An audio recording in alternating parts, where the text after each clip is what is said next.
garage door comes down, somebody walks underneath it, they're just gonna auto reverse back up. Okay. So they're good on that. Yeah, you want to drop it out like that?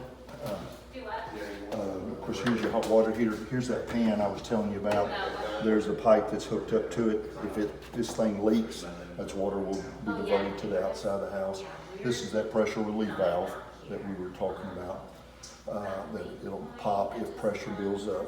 Okay.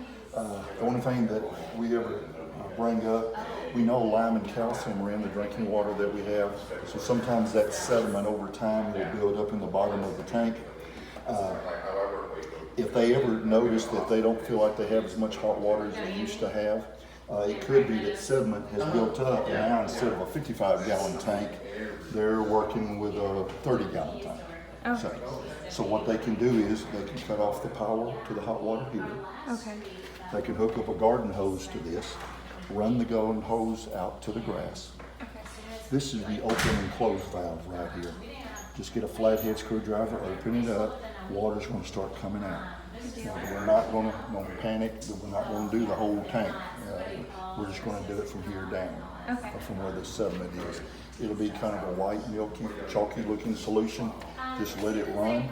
When it starts getting clear, looks like regular drinking water, come back over, close this valve off, unhook your hose, turn your breaker back on, and now hopefully you have regained all 55 gallons of your tank.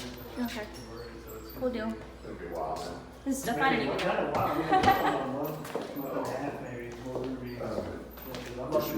This is your breaker box right here. This is what I would go to if I was going to do anything electrically to the house.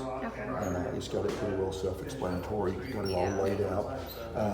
The only thing I usually, matter of fact, here's the hot water heater. So if you were going to do what we just talked about, this would be the breaker that you would flip to do that. The only thing that we ever usually bring up is the term GFCI. That stands for ground fault circuit interrupter. $1 million phrase, whoopee. But all it amounts to is water and electricity don't mix. It's a bad combination. Somebody's going to get hurt. So any place where you have outlets and water present, whether it's the kitchen, the bathroom, the utility room, the outside of the house, the garage is considered outside. Okay. You're going to have a GFCI outlet, and it'll have a label here. Most of the time, if Luke's doing his job, he'll have outlets on there that let you know. So all that amounts to is you start to plug something in. You got moisture on it somehow. You don't know how, but it did. Instead of you getting shocked, it's going to stop the flow of electricity. It's going to interrupt the current, and it's going to trip this breaker right here. One of these two. Okay. Well, one of these two right there. All that amounts to is instead of you getting shocked, it's going to trip it. Now that outlet will be dead until you go back and reset it. Okay. Because it will be tripped.